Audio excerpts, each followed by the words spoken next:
ప్రార్థన చేసుకుని వాక్యంలోనికి వెళ్దామండి. మహోన్నతుడైన దేవ, జీవాధిపతి, సర్వాధికారి యేసయ్య, ఈ మధ్యాహ్న కాల సమయంలో ప్రభా మమ్మల్ని అందరినీ ప్రభా మీ అరచేతుల మీద చెక్కుకొని సజీవుల లెక్కలో ఉంచి ప్రభా మీ రెక్కల చాటున భద్రపరిచి తండ్రి మీ బిడ్డలుగా ఒక తండ్రి బిడ్డలుగా ప్రభా మమ్మల్ని అందరినీ ఒక కుటుంబంగా తండ్రి ప్రతి దినము చేర్చుతున్నందుకు ప్రభా మీకు స్తుతులు వేలాది వందనాలు తెలియజేసుకుంటున్నాం ప్రభా. మరలా ఇంకొక దినమును మా అందరి మధ్యలో ఉంచుతూ వచ్చారు తండ్రి. శ్రేష్టమైన సమయంగా మాకు ఇదంతా ఇస్తూ వచ్చారు. స్తోత్రాలు. ఇంతవరకు చేసిన ప్రార్థన, చేసిన ఆరాధన ప్రభా గైకొన్న దేవా మీకు స్తోత్రములు ప్రభా. పాట ద్వారా మిమ్మల్ని మేము అందరము స్తుతించినట్లుగా తండ్రి నాయన మమ్మల్ని మీరు ఉంచినందుకై స్తోత్రములు ప్రభా. మరి వాక్యంలోనికి వెళ్తుండగా ప్రభా సహాయం చేస్తురమ్మని తండ్రి నన్ను మరుగుపరిచి మీ శిలువ చాటున మరుగుపరిచి ప్రభా మీరే మా అందరితో మాట్లాడుతురమ్మని, మీ మెల్లని స్వరాన్ని వినగలిగే చెవులను అర్థం చేసుకోగలిగిన జ్ఞానాన్ని, హృదయాన్ని మాకు దయచేస్తూ రమ్మని మీ సన్నిధిని కోరుకుంటూ, మీ ఆవరణని కోరుకుంటూ మమ్మల్ని అందరినీ మీకు అప్పగించుకుంటూ ఏసునామమున అడుగుతున్నాం తండ్రి. ఆమెన్. మత్తయి సువార్త 23వ అధ్యాయము ఆల్రెడీ సిస్టర్స్ పంచుకున్నారు. అయితే ఈ రోజు మళ్ళా ఇంకొకసారి 23వ అధ్యాయము మత్తయి సువార్త చదువుకుందామండి. మొదటి వచనము. అప్పుడు యేసు జనసమూహములతోనూ తన శిష్యులతోనూ ఇట్లనెను. అప్పుడు యేసు జనసమూహములతోనూ తన శిష్యులతోనూ ఇట్లనెను.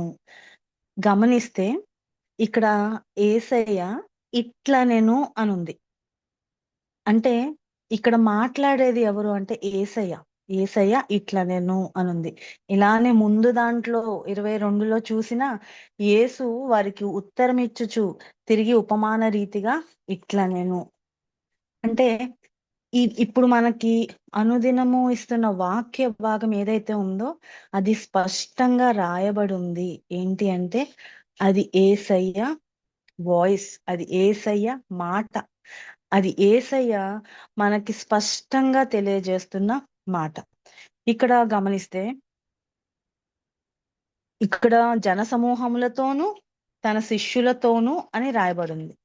ఇక్కడ ఎవరెవరికి చెప్తున్నారు అంటే జన సమూహములతో, అలానే శిష్యులతో. మనం ఎక్కడున్నాం ఇప్పుడు?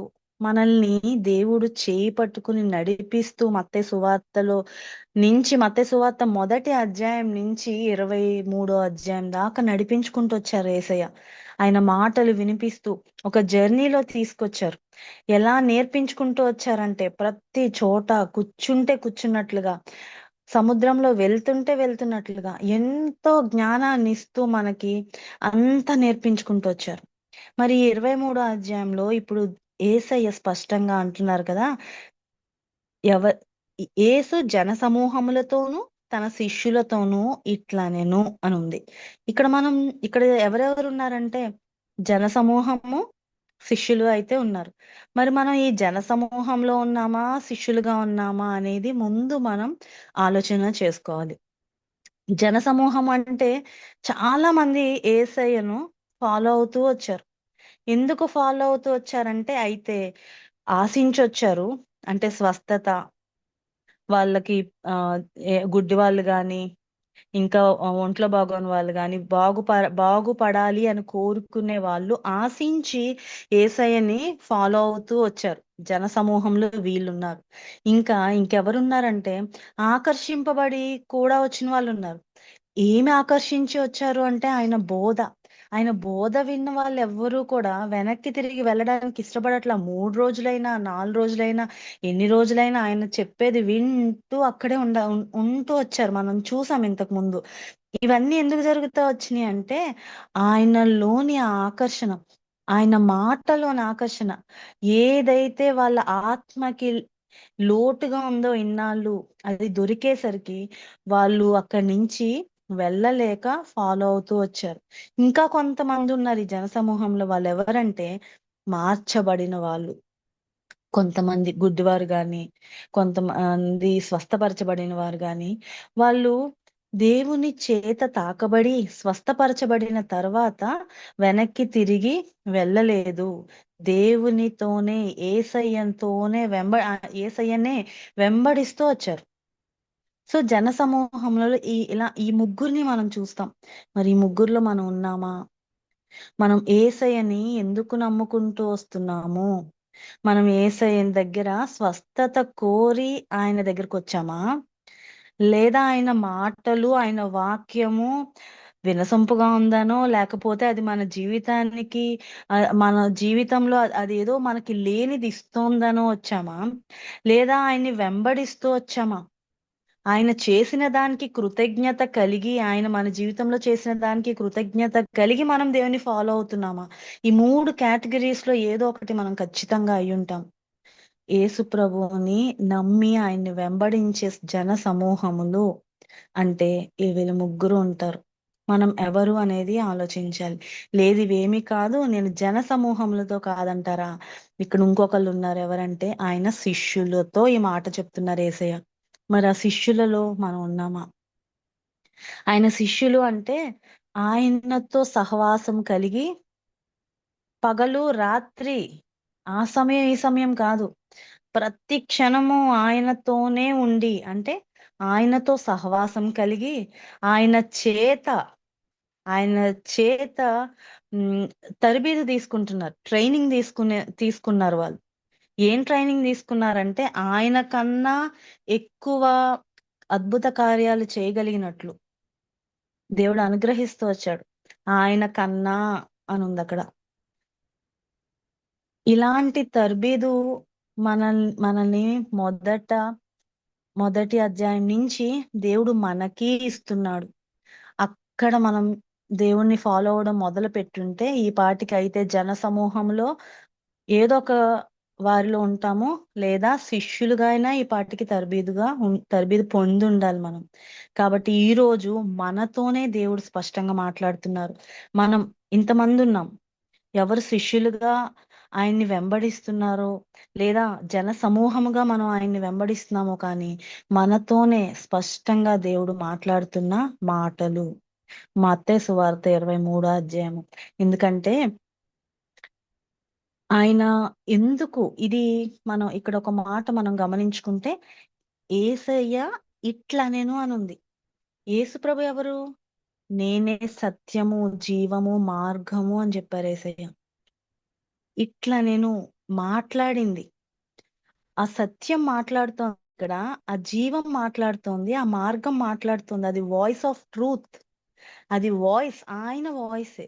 ఇది మనం ఏదో చదువుతున్నాము అన్నట్లుగా అక్కడ తెలుగులో రాసున్న దాన్ని చదువుతున్నాము, మత్తయి సువార్త 23వ అధ్యాయం చదవాలి కాబట్టి చదువుతున్నాము అన్నట్లు కాకుండా, నీ దేవుని స్వరాన్ని నువ్వు వినడానికి ఇష్టపడితే నీకు వినపడుతుంది.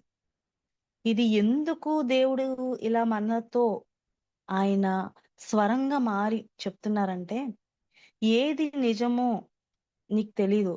నీ కన్నులకు గాని, నీకు గాని స్పష్టంగా నువ్వెలాంటి రోజుల్లో ఉన్నామంటే, నువ్వు కంటితో చూసేది అది నిజం కాకపోవచ్చు. ఇది కరెక్ట్ మార్గము, ఇటు వెళ్తే నేను నా గమ్యాన్ని చేరుకుంటాను అని అనుకోవచ్చు. కానీ అది కరెక్ట్ కాకపోవచ్చు. అందుకనే నీ కన్నులకు ఏది సత్యమో దాన్ని తెలియచేసి, నువ్వు తెలియకుండా ఒకవేళ మధ్యలో మార్గంలో తప్పిపోతావేమో అని నీకు ఆ సత్య మార్గాన్ని చూపిస్తూ, నిన్న మరణాంధకారపు చీకటి నుండి నిత్య జీవానికి నిన్ను నడిపించడానికి ఆ వెలుగు, ఆ స్వరం ఈరోజు మాట్లాడుతోంది. ఎందుకు ఈరోజు యేసయ్య మనతో మాట్లాడుతున్నారు? మనం మనల్ని నిత్య జీవానికి నడిపించడానికి మనం వెళ్ళే మార్గము సరైంది కాదేమో, మనకి తెలియకుండానే ఆ చీకట్లో వెళ్తున్నామేమో తెలీదు. ఈ రోజు ఆయన నోరు తెరచి మనతో స్పష్టంగా చెప్తున్న మాట, ఆయన మాటను చాలా జాగ్రత్తగా పట్టుకుంటే నువ్వు ఎప్పుడూ కూడా, ఎలాంటి పరిస్థితుల్లో కూడా తప్పిపోయే అవకాశం లేదు. నువ్వు ప్రతి విషయంలోనూ వాక్యం విషయంలోనే నువ్వు ఇంత జాగ్రత్త తీసుకోగలిగితే మాత్రమే ఖచ్చితంగా మనం గమ్యానికి చేరగలుగుతాం. నువ్వు ఆ నిత్య జీవానికి వెళ్ళాలి అనుకుంటే, నువ్వు వెళ్ళే మార్గము అది కరెక్టా? కాదా? నువ్వు ఏ ఏ మనం ఏదైతే అనుకుంటున్నామో మన కళ్ళతో చూసేది గాని ఏదైనా సరే, అది ఏంటి అనేది తెలియాలి అంటే నిన్ను నడిపించే స్వరం ఉండాలి. దేవుడు ఆ స్వరాన్ని మనతో పంపించాడు. ఇప్పటికీ నడిపిస్తున్నారు కాబట్టే మనకి నిరీక్షణ, విశ్వాసం వస్తూ ఉన్నాయి. అయితే 23వ అధ్యాయము మొదటి వచనంలోనే దేవుడు ఇంత మాట్లాడుతూ వచ్చారు. ఇందుకు ఎంత జాగ్రత్తగా మనం వాక్యాన్ని చదువుకోవాలి అంటే ఇందుకే. మనం నిత్య జీవానికి చేరాలంటే జీవము కలిగిన యేసయ్య మాట మనము వినాలి. ఎందుకంటే చీకటిలో ఉన్నానని కూడా నీకు తెలీదు. ఆయన వెలుగైతే మాత్రమే నీకు తెలుస్తుంది. నువ్వే మార్గంలో నీకెళ్తున్నావో తెలీదు. సత్యమైన దేవుడు సత్య మార్గాన్ని నీకు చూపిస్తే తప్ప తెలీదు. కాబట్టి మనం చాలా జాగ్రత్తతో వాక్యాన్ని వాక్యాన్ని చదువుతున్నాము అంటే ఏంటో తెలుసా? దేవుని చెయ్యి పట్టుకుని నువ్వు నడుస్తున్నావు అని. దేవుని చెయ్యి పట్టుకుని నువ్వు నడుస్తూ ఉంటే, ఒక తండ్రి తన బిడ్డకి మాట్లాడుతూ ఎన్నో విషయాలు చెప్పుకుంటూ తీసుకెళ్తారు గదా! అదే బైబిల్ చదవడం అంటే. అదే పరిశుద్ధ గ్రంథము, నీ దేవుని మాట వినడం అంటే అదే. నువ్వు చదివేటప్పుడు, దేవా నేనిక్కడ నుంచునున్నాను ప్రభా! నా చెయ్యి పట్టుకొని నడిపించండి అని అడుగు. ఆయన నడిపిస్తూ, ఆయన నోరు తెరిసి, ఆయన స్వరాన్ని నీకు వినిపిస్తారు. ఇక్కడ జనసమూహంతోనూ, శిష్యులతోనూ ఇలా చెప్తున్నారు యేసయ్య. ఏమని? 2-12 వచనాల వరకు 2-12 వచనాల వరకు ఏం చెప్తున్నారో చూద్దాము. శాస్త్రులు, పరిసయ్యులు వీళ్ళ గురించి చెప్తున్నారు. శాస్త్రులును, పరిసయ్యులను మోషే పీఠమందు కూర్చుండువారు గనుక వారు మీతో చెప్పు వాటన్నిటిని అనుసరించి గైకొనుడి. అయినను వారి క్రియల చొప్పున చేయకుడి. వారు చెప్పుదురే గాని చేయరు. దయచేసి ఎవరికైనా వీలుంటే ఖచ్చితంగా బైబిల్స్ ఉంటే ఓపెన్ చేసి మన కళ్ళతో మనం చూసి అవసరమైతే వేలు పెట్టి చూస్తూ మనం నేర్చుకుందాం. ఎందుకు అంటే ఇది మన తండ్రి మాట. శాస్త్రులు, పరిసయ్యులు మోషే పీఠమందు కూర్చుండువారు గనుక వారు మీతో చెప్పు వాటన్నిటినీ అనుసరించి గైకొనుడి. అయినను వారి క్రియల చొప్పున చేయకుడి. వారు చెప్పుదురే కాని చేయరు. శాస్త్రులు, పరిసయ్యులు ఎలాంటి వారని దేవుడు చెప్తున్నారు? వారు ఎలాంటి వాళ్ళంటే చెప్పేవాళ్ళే కానీ చెయ్యరు. వారి నోరు మాట్లాడుతుంది గాని, వాళ్ళ చేష్టల్లో, వాళ్ళ క్రియల్లో అవి ఏమీ కనిపించవన్నమాట. ఇక్కడ దేవుడు మనకి చెప్తున్నది ఏంటంటే, వాళ్ళని అనుసరించి గైకోనండి. ఎందుకంటే, వాళ్ళు మోషే పీఠమందు కూర్చున్నారు. అంటే ప్రతి దాన్ని మనం త్రోసిపుచ్చేసి, ఎదురాడి ఉండే మనస్తత్వం వద్దు. ప్రతిదాన్ని గైకొను. కానీ గైకొనున్నప్పుడు నీ ఆలోచన ఉండాలి. అంటే నువ్వు శాస్త్రులు గాని, పరిసయ్యులు గాని వాళ్ళు దేని గురించి చెప్తారంటే ధర్మశాస్త్రం గురించే. వాళ్ళు ఫాలో అయ్యే వాళ్ళే. ఫాలో అవ్వట్లేదు. కానీ వాళ్ళు నోటి నుంచి వాళ్ళు చెప్పేది మాత్రం ధర్మశాస్త్రంలో ఏదైతే ఉందో దాన్ని కఠినంగా అమలు అమలు చేసేవారుగా వాళ్ళుంటున్నారు. కొంతమంది శాస్త్రులైతే దాని గురించి చెప్పేవారుగా ఉంటున్నారు. కానీ వాళ్ళు చెప్తున్నారు. మీరు దేన్ని చూడాలంటున్నారు యేసయ్య? వాళ్ళు చెప్తారు గాని చెయ్యరు. కాబట్టి మనం దేన్ని గైకొనాలి అంటే, వాళ్ళు చెప్పే వాటిని గైకొనొచ్చు. కానీ వాళ్ళ క్రియల్ని కాదు. వాళ్ళ వాళ్ళేం చేస్తున్నారో అది మనం చూసి వాళ్ళని ఫాలో అవ్వద్దు గానీ, వాళ్ళ నోటి నుంచి వస్తున్నాయి గదా! ధర్మశాస్త్రపు ఏవైతే కమాండ్‌మెంట్స్ ఉన్నాయో అవన్నీ, వాటిల్ని గైకొనొచ్చు. తర్వాత 4వ వచనము. మోయసఖ్యము కాని భారమైన బరువులు కట్టి, మనుషుల భుజముల మీద వారు పెట్టుదురే కాని, తమ వ్రేలితోనైనను వాటిని కదిలింపనొల్లరు. మనుషులకు కనబడు నిమిత్తము తన పనులన్నీయు చేయుదురు. తమ రక్షరేఖలు వెడల్పుగాను, తమ చెంగులు పెద్దదిగాను చేయుదురు. విందులలో అగ్రస్థానములను, సమాజ మందిరములలో అగ్రపీఠములను, సంత వీధులలో వందనములను, మనుష్యుల చేత బోధకులని పిలువబడుటయు కోరుదురు. వీళ్ళిందాక యేసయ్య మనకొక మాట చెప్పారు పైనేంటంటే, వాళ్ళ క్రియల చొప్పున చేయకుడి. వాళ్ళు చెప్తారే గాని, ఏ మాత్రం కొంచెం కూడా వేలు కూడా కదిలింపరంట. వాళ్ళు వాళ్ళు పని జేస్తారు. వాళ్ళు క్రియలు జేస్తారు. ఇక్కడ 5వ అధ్యాయంలో ఉంది కదా! వాళ్ళు పనులు చేస్తారు. కానీ అవి అందరికీ కనిపించేలా చేస్తారు. అందరిలో గొప్ప అనిపించుకోవడానికి పనులు చేస్తారు. విందులు, అగ్రస్థానాలు అంటే గొప్పని కోరుకుంటారు. ఆడంబరాన్ని కోరుకుంటున్నారు. అందరిలోనూ నేను గొప్పగా ఉండాలి, అందరికన్నా నాకు ఆధిక్యత ఉండాలి, అందరూ నన్ను పొగడాలి. ఇలాంటి ఆలోచనలతో వాళ్ళు బోధకులు అని పిలవబడడానికి ఇష్టపడుతున్నారంట. మనుషులందరి చేత బోధకులు అని పిలువబడడానికి వాళ్ళు ఇష్టపడుతున్నారు. ఇక్కడ 8వ వచనంలో ఉంది. మీరైతే బోధకులని పిలువబడొద్దు. ఒక్కడే మీ బోధకుడు, మీరందరూ సహోదరులు. కానీ మీరు అంటున్నారు దేవుడు. మీరు అంటే ఎవరు?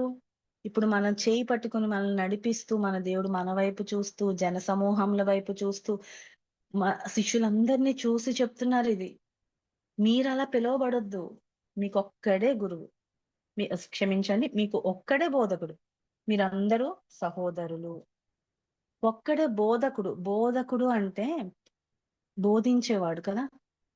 తాను ఒక ఎగ్జాంపుల్ గా ఉండి దాన్ని బోధిస్తే అది బోధకుడు అవుతాడు తాను.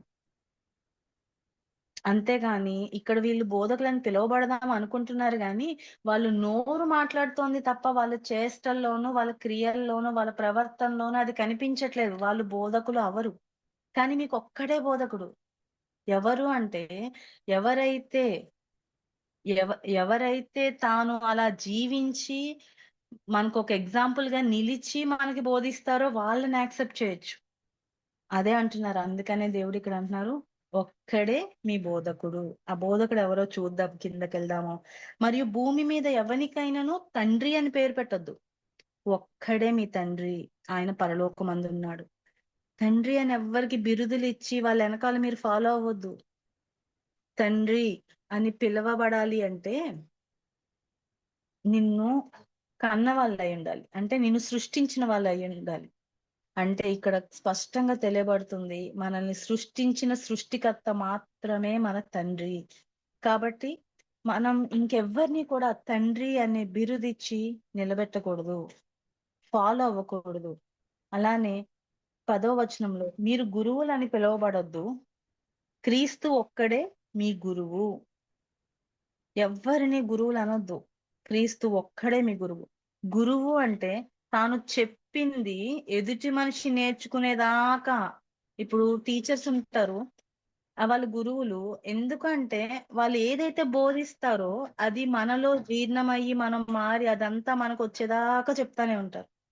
క్రీస్తు ఒక్కడే మీ గురువు. ఎందుకు అంటే ఆయన నోటి మాట బయటకు వచ్చిన తర్వాత అది విడువబడదు. మనం అది మనలో అది నెరవేర్చబడేదాకా ఆయన మనతో కూడా ఉండి దాన్ని మనకి నేర్పిస్తూ ఉంటారు. కాబట్టి మనకి ఒక్కడే తండ్రి, ఒక్కడే గురువు, ఒక్కడే బోధకుడు. ఇంక ఎవ్వరికి ఆ అర్హత కూడా లేదు. ప్రపంచంలో ఇంతవరకు ఉన్న వాళ్ళు గాని, ఇప్పుడున్న వాళ్ళు గాని, రాబోయే వాళ్ళు గాని, క్రీస్ ఎవ్వరు కూడా ఇలాంటి గురువు గాని, బోధకుడు గాని, తండ్రి గాని లేరు. మనకున్న గురువు ఎవరు? క్రీస్తు ఒక్కడే మన గురువు, క్రీస్తు ఒక్కడే మన బోధకుడు, క్రీస్తు ఒక్కడే మన తండ్రి. 11లో చూస్తే మీలో అందరికంటే గొప్పవాడు మీకు పరిచారకుడై ఉండవలని. తన్ను తాను హెచ్చించుకొనివాడు తగ్గింపబడును, తన్ను తాను తగ్గించుకొనివాడు హెచ్చింపబడును. ఇక్కడ దేవుడు మనకి నేర్పిస్తున్నది ఏంటి? అందుకే కదా ఆయన గురువు అన్నారు. ఆయన్ని గురువు అన్నారు ఎందుకంటే మనకి నేర్పిస్తున్నారు. నువ్వు తగ్గించుకో, హెచ్చింపబడతావు. నువ్వు హెచ్చించుకుంటే తగ్గించబడతావు. ఈ రోజు శాస్త్రులు, పరిసయ్యులు వీళ్ళు చదువులో చాలా గొప్ప అవ్వచ్చు. వాళ్ళకి తెలిసిన పాండిత్యంలో వాళ్ళు గొప్ప వాళ్ళు అవ్వచ్చు. కానీ తమకు తాము హెచ్చించుకుంటూ ఆకర్షణ, అందరూ మమ్మల్ని గొప్పగా చూడాలి అని ఎవరైతే కోరుకుంటారో వాళ్ళు తగ్గించబడతారు. దీని నుంచి దేవుడు మనకి నేర్పిస్తున్న పాఠం ఏంటంటే, నువ్వు జన సమూహంలో ఉన్నావా, శిష్యులలో ఉన్నావా, లేదా శాస్త్రులు పరిసయ్యుల్లో ఉన్నావా? ఎందుకంటే ఇలాంటి స్వభావం మనలో ఉంటే మనుషులు చూడాలని చేసే పనులు గాని, అందరికన్నా గొప్పగా ఉండాలి అని తాపత్రయపడే మనసు గాని మనలో ఉంటే మనం కూడా శాస్త్రులం అయిపోతాం, పరిశీలం అయిపోతాం. నోరు ఒకటి చెప్తుంది, ప్రవర్తన ఒకటి చెప్తే శాస్త్రులు పరిశీల కోవకు చెందిన వాళ్ళంగా మనం ఉంటాం. తర్వాత 13వ వచనంలోకి వద్దాం. 13, 14 కలిపి ఉన్నాయండి, చదువుతాను. అయ్యో వేషధారులైన శాస్త్రులారా, పరిసయ్యులారా, మీరు మనుషుల ఎదుట పరలోక రాజ్యమును మోయుదురు, మీరు అందులో ప్రవేశింపరు, ప్రవేశించు వారిని ప్రవేశింపనీయరు. ఎంత క్లియర్ గా ఒకే ఒక్క లైన్ లో చెప్తున్నారంటే, అయ్యో వేషధారులారా, వేషమేమో వాళ్ళ వేషం ఎలా ఉంటుందో మనకు తెలుసు, చూస్తూ వచ్చాం కదా. నిలువు టంగీలు, పైనుంచి ఒక డ్రెస్ కోడ్, వాళ్ళందరికీ చేతిలో ధర్మశాస్త్రము, ఇవన్నీ ఉన్నాయి. చూడ్డానికి చాలా డిసిప్లైన్ గా, చాలా వాళ్ళు ఫాలో అవుతూనే అంటే ఆ ధర్మశాస్త్రాన్ని నిలువెత్తుగా నడుస్తున్న ధర్మశాస్త్రంలా కనిపిస్తారు వాళ్ళు. కానీ దేవుడు ఏం పేరు పెట్టారు వాళ్ళకి? వేషధారులారా. ఎందుకు అంటే మీరు మనుషుల ఎదుట పరలోక రాజ్యాన్నే మూసేస్తున్నారు, మీరు ప్రవేశించరు, వారిని ప్రవేశింపనివ్వరు.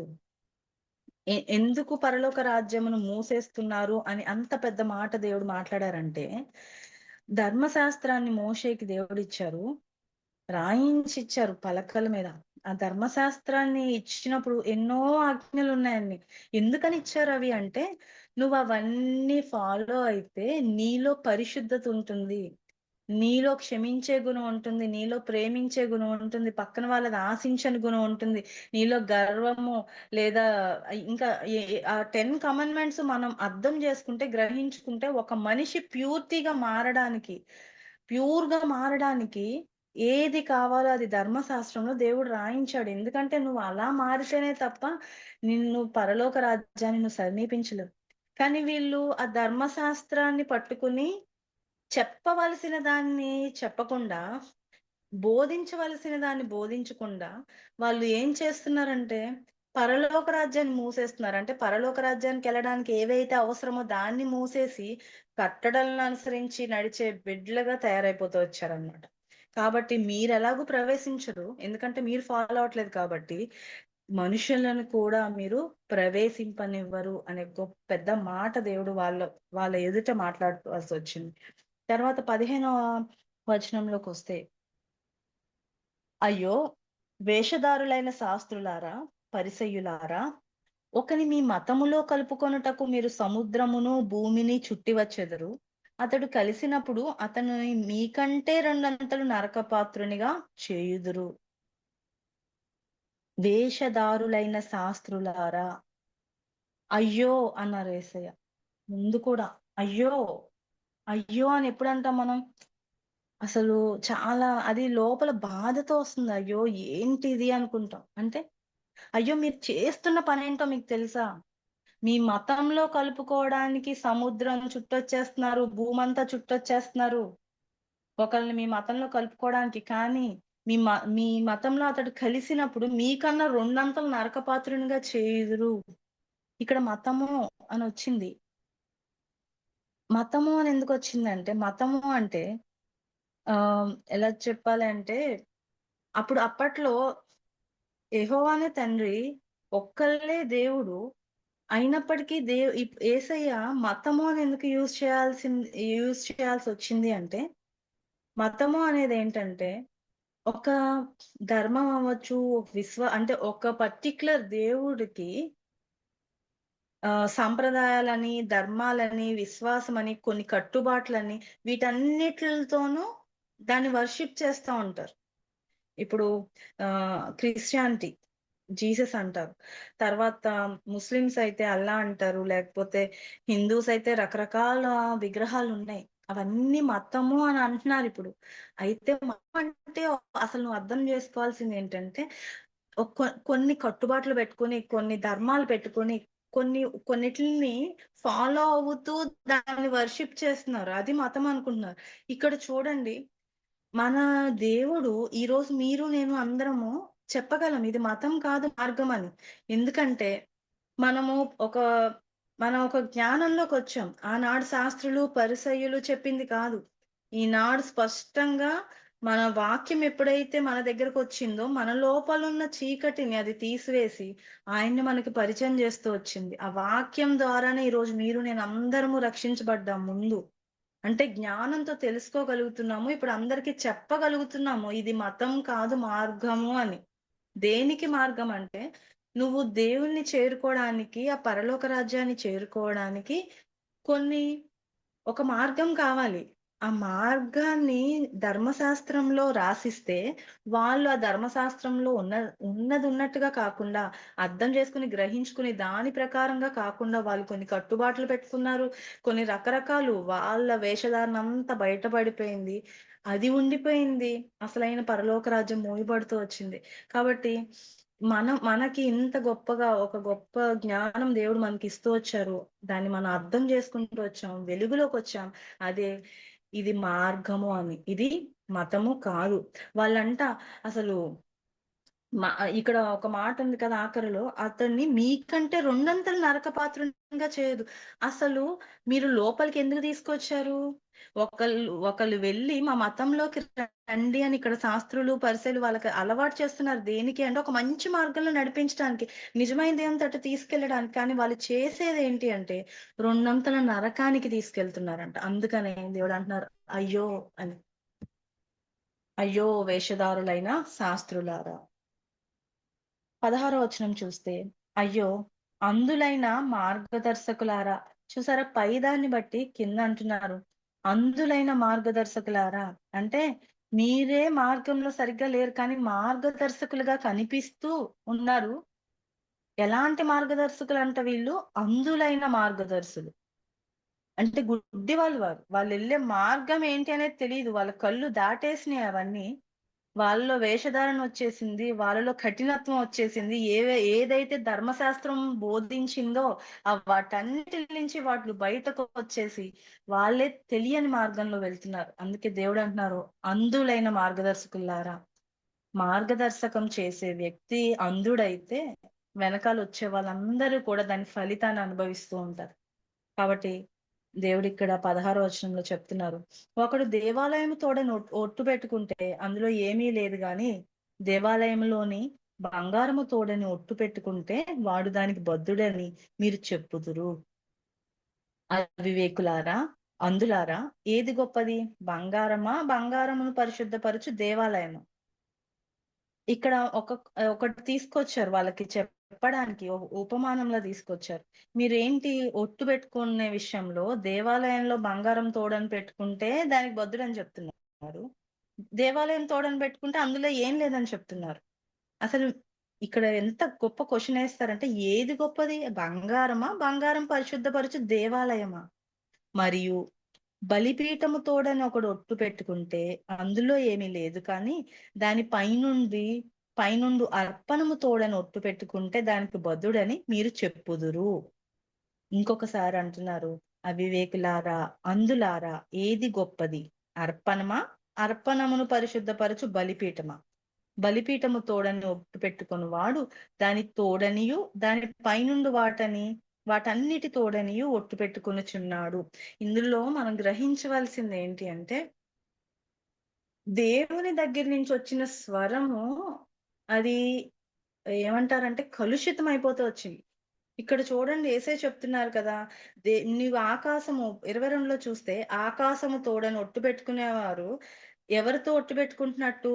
దేవుని సింహాసనం దానిపైన కూర్చున్న వాని తోడనియు. అంటే తోడు అని నువ్వు అనేస్తున్నావు. ఆకాశం తోడంటే ఏంటో తెలుసా? ఆకాశం దేవుని సింహాసనం.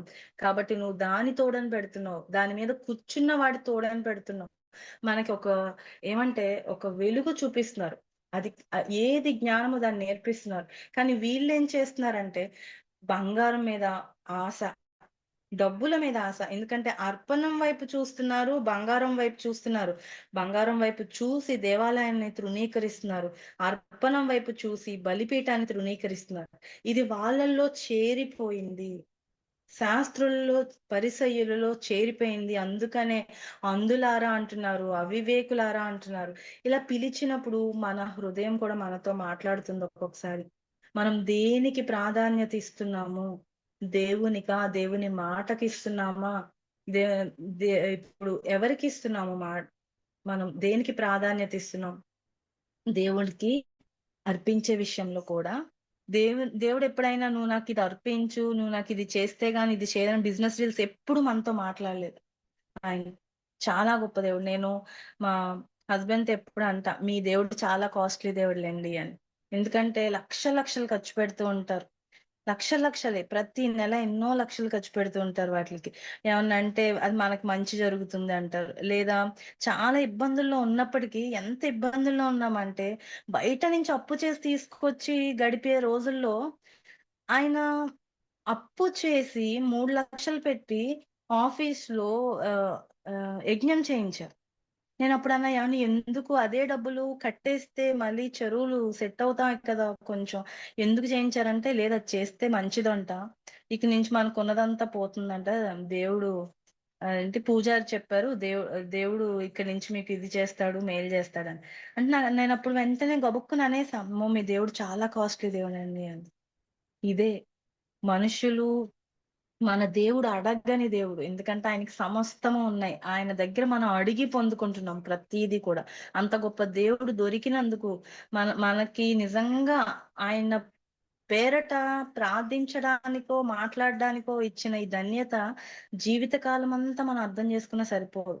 బయట కళ్ళు మూసుకోపోయి ఉంటున్నాం. నేను కూడా ఒకప్పుడు అలాగే ఉన్నా. అందరూ అలాగే ఉంటున్నారు.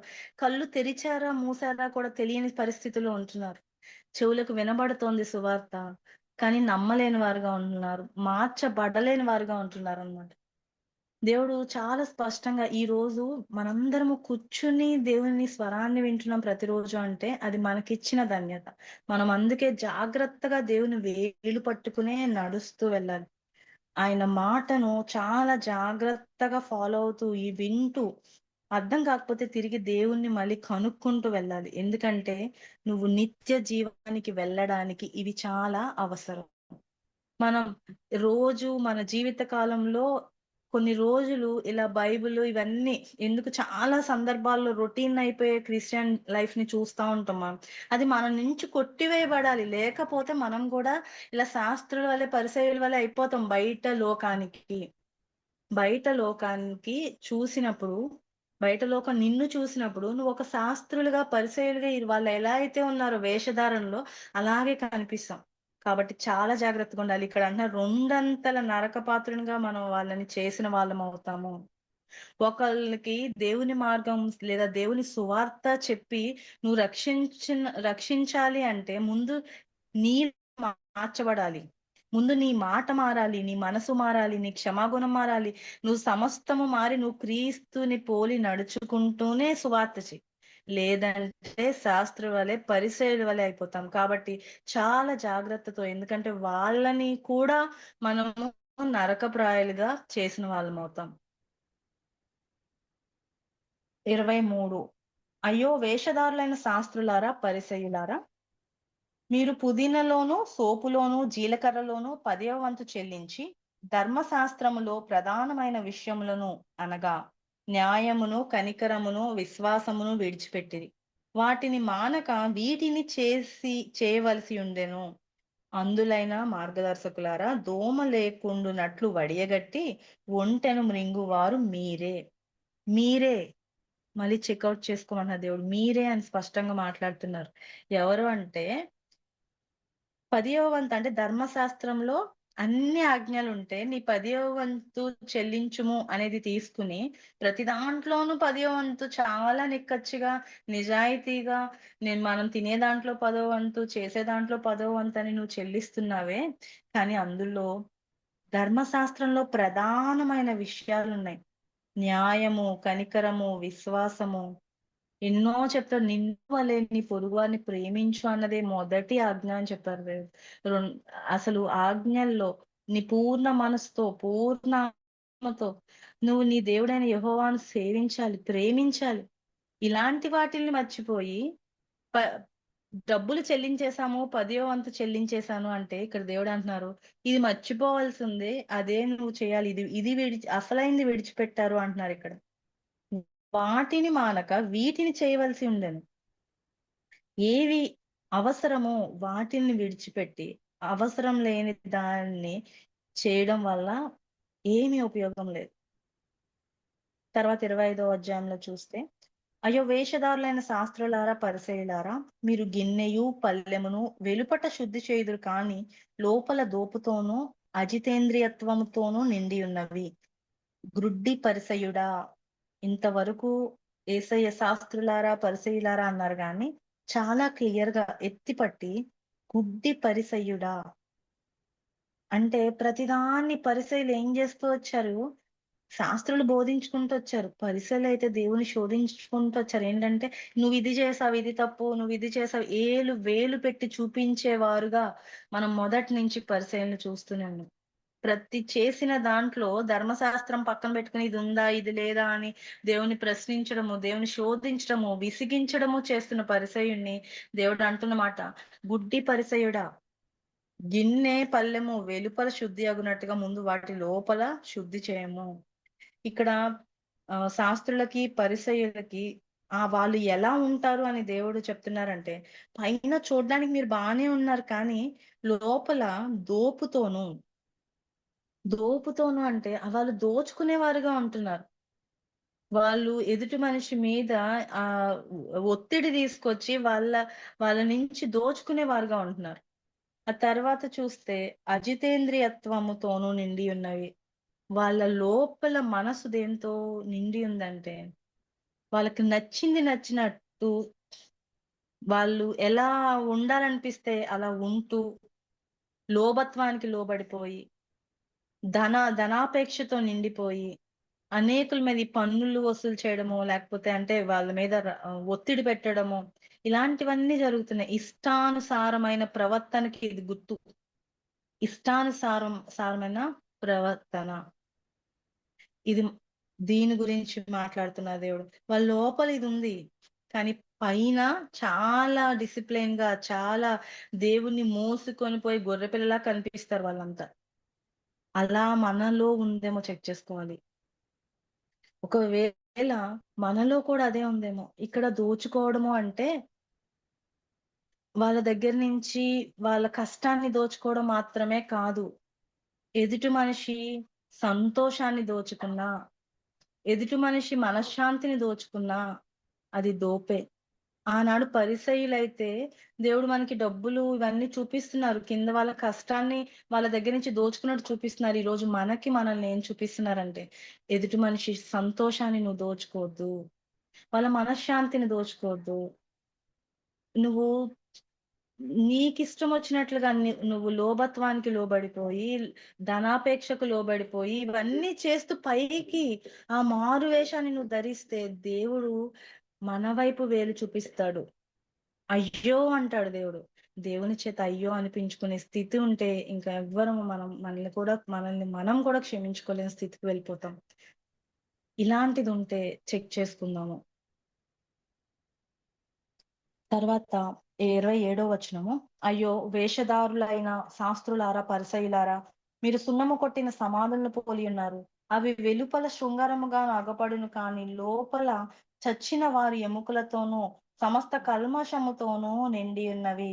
అలాగే మీరు వెలుపల మనుషులకు నీతిమంతులుగా అగబడుచున్నారు కానీ లోపల వేషధారణ అక్రమముతో నిండి ఉన్నారు. మనుషులు అసలు వాక్యము అద్దము అని ఎందుకంటారంటే ఇందుకే. ప్రతి వాక్యము మనకు కనిపిస్తోంది అద్దం వలె. మనకి నిజంగా మనం ఈ వాక్యం చదువుతున్నప్పుడు మనకి మనం కనిపించకపోతే మనం నిజంగా వాక్యం ముందు నిల్చోలేదు, లేదా మనసును మనం తీసుకురాకుండా ఏదో నార్మల్ గా వచ్చినట్టే. మనం అంత గొప్ప ధర్మశాస్త్రాన్ని చేత పట్టుకున్నప్పుడు ప్రతి నిత్యము ఇది అద్దము అని నువ్వు నమ్మితే, నువ్వు అద్దంలో నువ్వు చూసుకున్నప్పుడు నువ్వు కనిపించవు, నీ యేసయ్య కనిపిస్తారు. ఆ రీతిగా మనం మార్చబడతాం.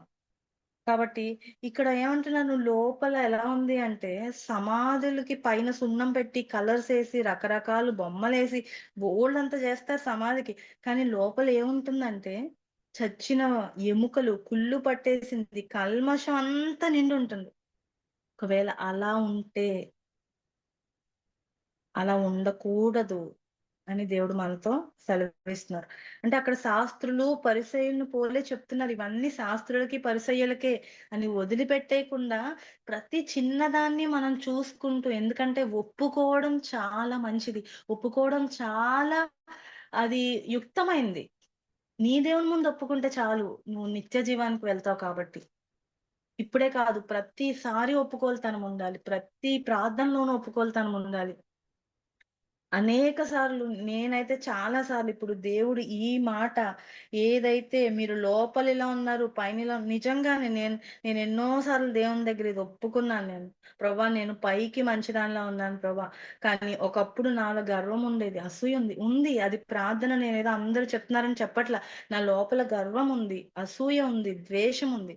కానీ ఎప్పుడైతే వాక్యం సరిచేస్తూ వచ్చిందో, దేవుడు పైన లోపల ఒకే రీతిగా ఉండేలా చేస్తున్నారు. పొర్రపాటున చిన్నది ఏదైనా వచ్చినా దాన్ని ఆయన కడిగేసి బయటికి పంపిస్తున్నారు తప్ప దాన్ని లోపల ఉండట్లేదు. ఎందుకంటే ఇది నా దేవుని ఆలయం కాబట్టి. మనం కూడా, మనందరం, ఇది మన ఇల్లు, మన దేవుని ఆలయం ఇది. దాన్ని చాలా పరిశుద్ధంగా ఉంచుకోవాలి. ఏ చిన్నదానికైనా ఈ క్రీమ్ రాసో ఆ క్రీమ్ రాసో చిన్న ఎలర్జీ వస్తే దాన్ని ఎంతగా చూసుకుంటామో, అసలు జుట్టు విషయమో లేకపోతే శరీర విషయమో, దాన్ని మించి నీ హృదయాన్ని కూడా ప్రతిరోజు అలానే చూసుకోవాలి. ప్రతిరోజు ఏది లోపలికి రాకుండా కొత్త కొత్తవి దేవుని దగ్గర నుంచి ఉన్న గుణాలు అన్నిటిని నువ్వు లోపల పెట్టుకోవాలి. ఇదంతా నీకెందుకు అవసరం అంటే, నువ్వు నిత్య జీవానికి వెళ్ళాలనుకుంటే ఈ ప్రతీది అవసరమే. క్రైస్తవ జీవితం అంటే క్రీస్తుని అంగీకరించడం మాత్రమే కాదు. అంగీకరిస్తే ఆ రోజుతోనే నువ్వు నిత్య జీవానికి వెళ్ళిపోవచ్చు అని సర్టిఫికెట్ ఇచ్చేస్తారు కాదు. క్రీస్తుతో నువ్వు నడవాలి, ఇరుకు మార్గంలో ప్రవేశించాలి, నేర్చుకోవాలి, ఆయన్ని అన్వయించాలి, ఆయన మార్గంలో నడవాలి, అసలు క్రీస్తుని ధరించాలి. ఇవన్నీ చేస్తేనే నువ్వు నిత్య జీవానికి వెళ్తావు. అందుకే మారు మనసు పొందిడి అంటే నీ మనసును మార్చుకో. ఎంతగా దేవుడు ఎన్నిసార్లు ఈ మాట, ఆయన స్వరము ఎన్నిసార్లు సత్యమై వెలుగై జీవమై మార్గమై మన మధ్యలోకి వచ్చిందో, మారు మనసు పొందుడి అని లక్ష్య పెడుతున్నామేమో, తెలియక అలక్ష్య పెడుతున్నామేమో, చిన్న చిన్న వాటిల్లో ఇది పెద్ద పాపం కాదని వదిలిపెడుతున్నామేమో. అవసరం లేదు, ఇంకా బరువు మనం మోయొద్దు, మనం వదిలించుకోవాలి. మన దేవుడు వదిలించగలిగిన సమర్థుడైన దేవుడు, అసలు మనల్ని మార్చగలిగిన దేవుడు. ఆ నెక్స్ట్ 29. అయ్యో వేషధారులైన శాస్త్రులారా పరిసయ్యులారా, మీరు ప్రవక్తల సమాధులను కట్టించుచు నీతిమంతుల గోరిలను శృంగారించుచు, మనము మన పితరుల దినములలో ఉండిన యెడల ప్రవక్తల మరణ విషయంలోను వారితో పాలువారమై ఉండక పోదుమని చెప్పుకుందరు. ఇది గమనిస్తే 36 వరకు, 29 నుంచి 36 వరకు దేవుడు ఏం చెప్తున్నారంటే, మీరు కప్పిపుచ్చుకోవాలని చూస్తున్నారు కానీ మీకు మీరే సాక్షులు. మీరు ఏదైతే కప్పిపుచ్చుకుని మేమైతే ఇలా చేసుండే వాళ్ళం కాదు, వాళ్ళు అలా చేశారు అని ఏదైతే మీరు అంటున్నారో, మీ యొక్క పితరుల విషయంలో మీకు మీరే సాక్షులు. మీ మాటే మీకు సాక్ష్యం పలుకుతోంది. అందుకని దేవుడు ఇక్కడ చాలా ఒక మాట అంటారు 33లో, సర్పములారా సర్ప సంతానమా, ఇంతవరకు దేవుడు వేషధారులారా అంధులైన మార్గదర్శకులారా అన్నారే గాని, అవివేకులారా అన్నారే కానీ, ఇక్కడ వారిని చాలా కఠినమైన మాట, సర్పములారా అంటే సాతానా అంటున్నారు. సాతాను సంతానమా అంటే సాతాను మాటలు వినేవారులారా, నరక శిక్షను మీరు ఎలాగో తప్పించుకుందరు. ఎలా మీరు తప్పించుకుందాం అనుకుంటున్నారు? ఎందుకంటే ఇక్కడ చెప్తున్నారు, మీ యొద్దకు ప్రవక్తల్ని పంపించాను, వాళ్ళని సిలువ వేశారు, చంపారు, సమాజ మందిరంలో నుంచి తోసేశారు, పట్టణం బయటికి తరిమేశారు. అంటే మీ దగ్గరికి వెలుగు వచ్చినప్పుడు, వెలుగు సంబంధాలు మీ దగ్గరికి వచ్చినప్పుడు, మీరున్న చీకటిని బట్టి వాళ్ళని మీరు త్రోసిపుచ్చుతూ గెంటి వేస్తూ, ఎన్నాళ్ళైనా సరే వెలుగుని నువ్వు ఆహ్వానించుకోకుండా నాకు ఇదే కంఫర్టబుల్ గా ఉందని చీకటిలో ఉండిపోతే, దేవుడు పెట్టే పేరు సర్ప సంతానమా, సర్పమా అంటున్నారు. సర్ప సంతానమా, నరక శిక్షను ఎలా తప్పించుకుంటాం? తర్వాత ఇదే మనకి దేవుడు ఇక్కడ మాట్లాడుతూ వస్తున్నారు. ఇక్కడ అంటున్నారు, నీతిమంతుల యొక్క రక్తము ఈ తరము వారి మీదకి వస్తుంది. నీతిమంతుల యొక్క రక్తము. ఆహ్, మనకి తెలుసు రక్తము తినకూడదు అని చెప్తారు గదా! ధర్మశాస్త్రంలో పాత నిబంధనలో కానీ రక్తము తినొద్దు. ఎందుకంటే ఆనాడు హేబెల్ రక్తము దేవునితో మాట్లాడింది. దానిలో జీవం ఉంది. మాట్లాడింది. అంటే మనసుకి సంబంధించి అప్పట్లో అంటే ఒక మనిషిని మానసికంగా మనము అంటే మనకి తెలీదిది. మనం ఎలా అనుకుంటామంటే, మనం ఏం చేయలేగా వాళ్ళని చంపలేదు గదా అనుకుంటాం. కానీ ఈ తరం మీదకొస్తుంది అంటున్నాడు దేవుడు. అంటే నువ్వు ఎందుకు దేవుడు అంత పర్టిక్యులర్‌గా సాయంత్రానికి సూర్య సూర్యుడు అస్తమించే లోపే నువ్వు సమాధాన పడిపో అని దేవుడు ఎందుకు చెప్తున్నారంటే, ఇందుకే. ఎందుకంటే ఒకవేళ నువ్వు సమాధాన పరచబడకపోతే ఏది జరిగినా దానికి పూచీకత్తువైపోతావు. ఏది జరిగినా. అక్కడ మాట్లాడే నోరు లేకపోవచ్చు. కానీ ఆ రక్తము ఎలా అయితే ఆనాడు మాట్లాడిందో, అలా ప్రతి వేదన ఎందుకు అంటే సైంటిఫికల్‌గా వాళ్ళేం చెప్తారంటే బ్లడ్‌లో ఇప్పుడు కోడుంది దాన్ని చంపేసిన ఆ బ్లడ్‌లో చాలా సేపు అది పడిన బాధ, వేదన అంతా కొట్టుకుంటూ ఉంటుందంట లోపల. వాళ్ళు చాలా మంది చెప్తారనమాట. అలా ఏంటంటే హ్మ్. పడిన బాధ, వేదన అది దానికి పూచీకత్తుగా నువ్వవుతావు. నువ్వు రక్తం చిందించేంత ఎదుటి మనిషిని చంపాలి అనేం లేదు. మనం కూడా మత్తయి సువార్తలో చేసాము. ఒకరిని నరహత్య చేస్తేనే కాదు, వాళ్ళ మీద అబద్ధము సాక్ష్యము, లేకపోతే వాళ్ళ గురించి మనం ఏదైనా తప్పుగా చేసినా దేవుడు ఒక్కటే శిక్ష ఎందుకిచ్చారంటే ఇందుకే. చాలా జాగ్రత్తగా ఉండాలి మనం. ఎందుకు అంటే ప్రతీదీ దేవుని చేత మార్చబడితేనే మనం నిత్య జీవానికి వెళ్తాం. ఈనాడు దేవుడు మనకి చాలా అవకాశాలు ఇస్తూ వచ్చాడు. ఇక్కడ కింద ఉంటుంది 37లో అదే అవకాశం. యెరూషలేమా, యెరూషలేమా ప్రవక్తలను చంపుచును నీ యొద్దకు పంపబడిన వారిని రాళ్లతో కొట్టుచును ఉండుదానా? కోడి తన పిల్లలను రెక్కల కిందకి ఎలాగు చేర్చుకొనునో అలాగు నేనును నీ పిల్లలను ఎన్నో మార్లు చేర్చుకొనవలెనని ఉంటేనే కానీ మీరు ఒల్లకపోతిరి. ఎన్నో సార్లు, ఎన్నో సార్లు కోడి తన పిల్లలను రెక్కల చాటున భద్రపరుచుకున్నట్టుగా దేవుడు మన పట్ల ప్రయత్నిస్తున్నప్పటికీ మీరు నొల్లకపోతిరి. అంటే మీరు రాలేదు. ఈ మీరులో మనం ఉన్నామా? జనసమూహంలో ఉన్నామా? శిష్యుల్లో ఉన్నామా? పరిసయ్యులు, శాస్త్రుల్లో ఉన్నామా? ఈ మీరులో ఉన్నామా? ఎంతగా దేవుడు చెప్తున్నా ఆయన రెక్కల చాటుకి రాలేకుంటే దేవుడు ఒక మాట అంటున్నారు. ఇదిగో మీ ఇల్లు మీకు విడవబడును గాక. మీ ఇల్లు మీకు విడవబడి ఉంది. అంటే ఇందులో నుంచి దేవుడు వెళ్ళిపోతే మీ ఇల్లు మీదే. ఇప్పుడు మీ శరీరం మీదే, మీ ఆత్మ మీదే. అందులో దేవుడు లేరు. ఎంత భయంకరమైన మాట అంటే మీ ఇల్లు మీకు విడవబడి ఉన్నది. ఇది మొదలుకొని ప్రభువు పేరట వచ్చువాడు స్తుతింపబడును గాక అని మీరు చెప్పు వరకు నన్ను చూడరని మీతో చెప్పుచున్నాను.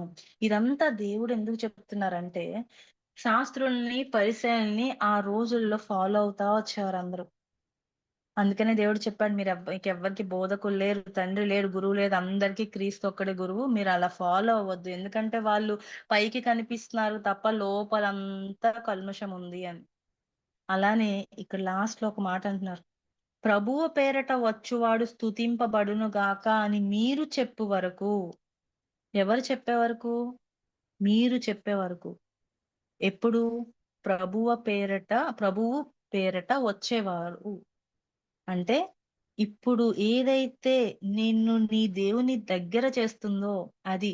అంటే ఇంతకాలము ధర్మశాస్త్రాన్ని పట్టుకొని శాస్త్రులు, పరిసయ్యులు నీ దగ్గరకొచ్చారు. కానీ ఇప్పుడు దేవుడేమంటున్నాడంటే నీకు నువ్వుగా ప్రభువు పేరిట వచ్చాడు అని నీ మనస్సే చెప్తుంది. నీకు ఆ జ్ఞానం వచ్చి నువ్వు దేవా నీ పేరిట వచ్చిన వాడు స్తుతింపబడును గాక. ఎప్పుడు స్తుతొస్తుంది అంటే నీకు ఎప్పుడైతే నీలో మార్పొస్తుందో, ఎప్పుడైతే ఆయన చేసినది అర్థమవుతుందో, ఎప్పుడైతే ఆయన్ని నువ్వు అర్థం చేసుకుంటావో, నీ ఆత్మ అర్థం చేసుకుంటుందో, నీ బుర్రో లేకపోతే నీ మనసో, నీ హృదయమో, నీ పిచ్చి ఆలోచనలో, నీ శరీరమో కాదు. నీ ఆత్మ. ఎందుకంటే ఆయన ఊదిన ఆత్మ నువ్వు. అది ఎప్పుడైతే ప్రభువుని అర్థం చేసుకుంటుందో, ప్రభువు పేరిట వచ్చిన వాడు స్తుతింపబడును గాక అంటుందో అప్పటి వరకు ఆయన్ని చూడరంట.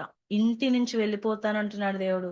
మీ ఇల్లు నీకు విడిచిపెట్టేస్తానంటున్నాడు దేవుడు. మనం ఇది హెచ్చరికగా తీసుకోవాలి. ఎందుకంటే 23 అధ్యాయాల వరకు దేవుడు మనల్ని నడిపిస్తూ వచ్చారు.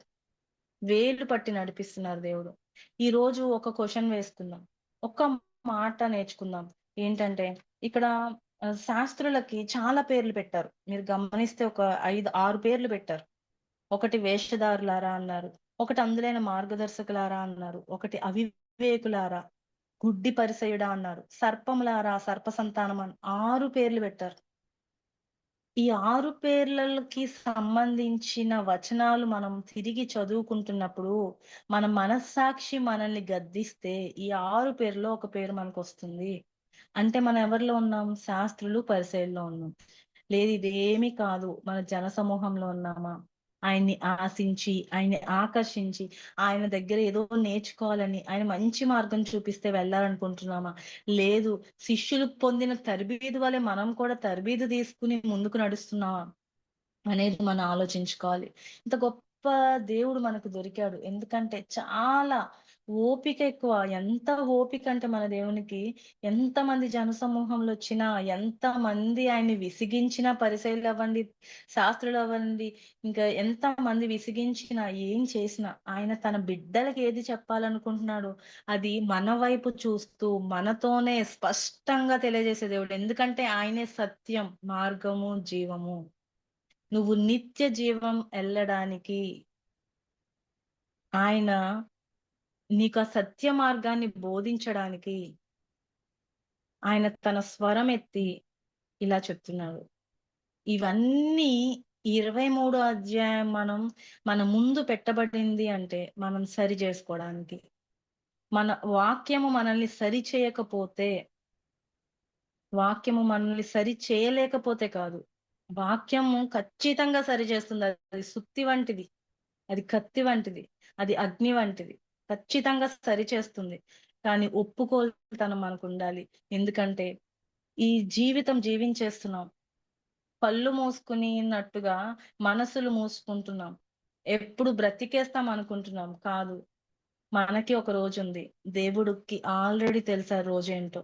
కాబట్టి ఆ రోజు వస్తే నువ్వు ఎత్తబడతావా? నీ తండ్రి నీ దగ్గరకు వచ్చి హత్తుకొని నీ చేయి పట్టుకుని తీసుకువెళ్ళగలరా? లేదా నువ్వెవరో తెలియదు నాకు అంటారా? ఆ స్థితి మనకి రాకుండా గాక మనమందరము కూడా సరి చేసుకుని దేవుని దగ్గర కనిపెట్టుకుని నేర్చుకుని మనం శాస్త్రులు పరిసయ్యుల వలె ఉండొద్దు. మనకి మన ముందు వారిని ఎవరిని కూడా బోధకులు, గురువులు అని అనుకుంటూ శాస్త్రులు పరిసయ్యులను వాళ్ళు చెయ్యొద్దు. మనకి ఒక్కడే గురువు, ఒక్కడే బోధకుడు, ఒక్కడే తండ్రి. దేవుడి వాక్యాన్ని దీవించును గాక.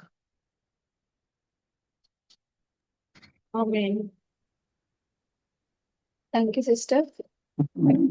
ఎవరైనా ఒకరు వాక్యం చేత సరి చేసుకున్నట్లయితే, వాక్యం చేత తాకబడ్డట్లయితే ఒక్కరు వాక్య ప్రకారము చిన్న ప్రార్థన చేయండి.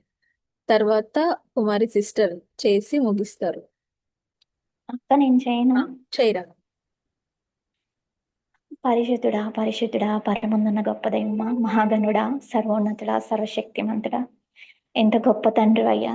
ఏమి ఇవ్వగలమయ్యా? ఏమిచ్చి నీ రుణం తీర్చుకోగలం? ఈరోజు సజీవుల్లో లెక్కలో ఉన్నామంటే కేవలం నీ కృపే.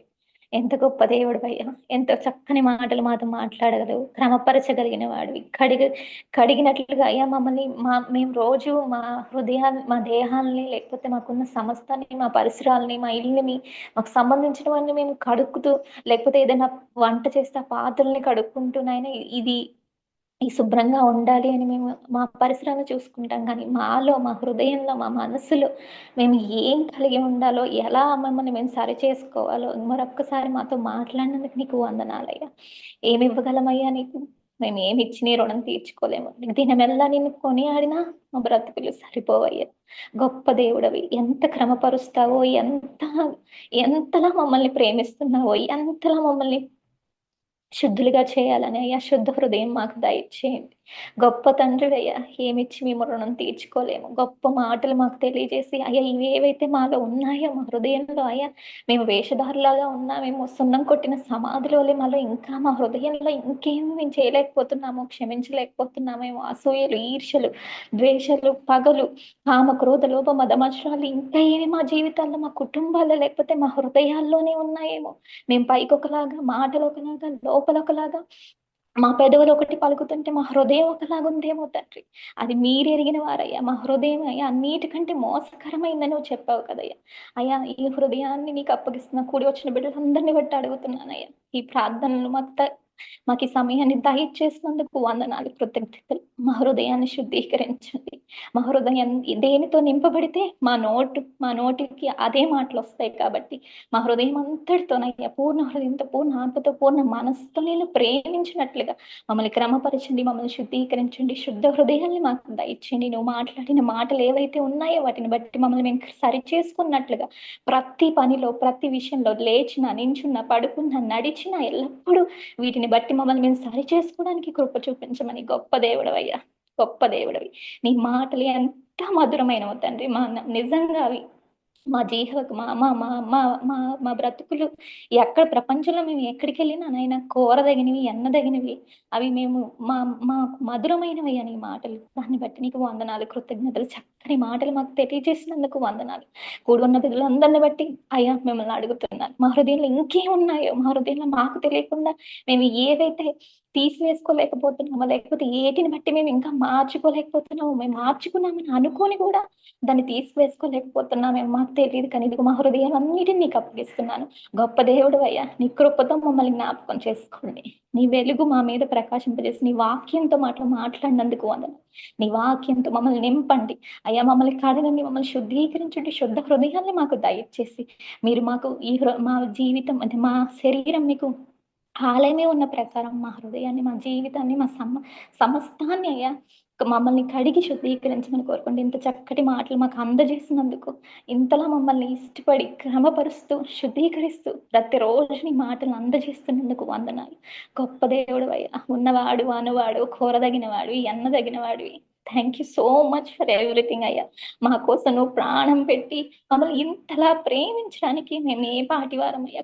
కృతజ్ఞతలు. థ్యాంక్ యూ సో మచ్ అయ్యా. Thank you so much. నీ మాటలు ఎంతో గొప్ప అయ్యా. నీ మాటలు ఎంతో మమ్మల్ని ఒక పుటం వేసి అయ్యా నిర్మలము, మమ్మల్ని ఒక వెండి వలె, బంగారం వలె అయ్యా మమ్మల్ని శుద్ధీకరించు అయ్యా. మమ్మల్ని నాకైతే వర్డ్స్ కూడా రావట్లేదు నీ ప్రేమను బట్టి. Thank you so much for everything. కూడి వచ్చిన ఈ వాక్యంలో వింటున్నా, ఈ ప్రార్థనలో ఏకీభించిన ప్రతి ఒక్కరి హృదయాన్ని నీకు అప్పగిస్తున్నాను. ఎందుకైతే మా మీద అధికారివి, మా మీద యజమానుడివి, మా తండ్రివి, మా ప్రభుడవి, మమ్మల్ని కన్న తండ్రివి కాబట్టి నీకు అప్పగిస్తున్నామయ్యా. మా హృదయాల్లో ఇంకేమి పేరుకుపోయి ఉన్నాయో, ఇంకేమి మా జీవితాల్లో ఎలాంటి డర్ట్, ఎలాంటి చెత్త మాలో ఉందో వాటన్నిటినీ తీసివేయమని కోరుకుంటూ ఇంత చక్కని సమయాన్ని మాకు ఇచ్చినందుకు మరొక్కసారి కృతజ్ఞతాస్తోత్రాలు తెలియజేస్తూ నజరేయుడైన యేసు నామములో ఈ చిన్ని ప్రార్థన అడిగి వేడుకుంటున్నాను తండ్రి. ఆమేన్. ఆమేన్. ఆమేన్. థ్యాంక్ యూ తులసి. ఆమేన్. మహాపరిశుద్ధుడా, ప్రేమ కలిగిన తండ్రి, పరిశుద్ధ పాదాలకు వందనాలు తండ్రి. యేసయ్యా, మాతో తండ్రి శ్రేష్టమైన సమయాన్ని మాకు ఇచ్చినందుకు వందనాలు ప్రభా. దేవా, మమ్మల్ని అందరినీ మీరు రెక్కల చాటును భద్రపరుస్తున్నారు ప్రభా. తండ్రి, గొప్ప వాక్య భాగాన్ని మా అనుదినము మాకు నేర్పిస్తూ వస్తున్నారు, సరి చేస్తూ వస్తున్నారు ప్రభా. దేవా, మరి ఈ దినమును తండ్రి మీ అగ్ని వంటి వాక్యాన్ని మా మధ్యకి తీసుకొచ్చారు ప్రభా. స్తోత్రములయ్యా. అవును ప్రభా. తండ్రి, మీరు మా ఇంటిని విడిచి వెళ్ళిపోవద్దు ప్రభా. నేను తండ్రి, మీరు మా ఇంట్లో ఉండాలి, మాతో ఉండాలి, మాలో ఉండాలి నాయన. ఒకవేళ మీకు ఇష్టమైనది ఏదైనా ఉంటే దయచేసి నాలోంచి, మా అందరిలోంచి తీసివేయండి. మేము తండ్రి మీ ప్రియ శిష్యులుగా ఉండాలి తండ్రి, మీ ప్రియ బిడ్డలుగా ఉండాలి. సహాయం చేయండి తండ్రి. ఎన్నోసార్లు ప్రభా ఈ రోజు తండ్రి శాస్త్రుల వలె, పరిసయ్యుల వలె ప్రభా మీ చేత నిజంగా ప్రభా తండ్రి ఎన్నోసార్లు లోపల మనస్సాక్షి చొచ్చుకుపోయిందయ్యా నాకు కూడా తండ్రి. నిజమే కదా, ఈ పరిస్థితిలో నేను ఉన్నాను కదా, ఇది నా పేరు పెట్టబడిందని ప్రభా నేను ఒప్పుకొనిచున్నాను ప్రభా. ఒకవేళ తండ్రి తండ్రి నాయనా నేను కూడా పైకి తండ్రి ఒకలాగా లోపలికి ఒకలాగా ఉన్నానేమో, లేదా ప్రభా తండ్రి ఎదుటి మనిషిని ఎక్కడైనా ఇబ్బంది పెట్టానేమో ప్రభా. ప్లీజ్ ప్రభా, మీకన్నా ఏది ఎక్కువ కాదయ్యా తండ్రి. పరలోకంలో మిమ్మల్ని చూడాలని ఆశ, నిరీక్షణ, ఆ విశ్వాసం మమ్మల్ని అందరినీ నడిపిస్తోంది ప్రభా.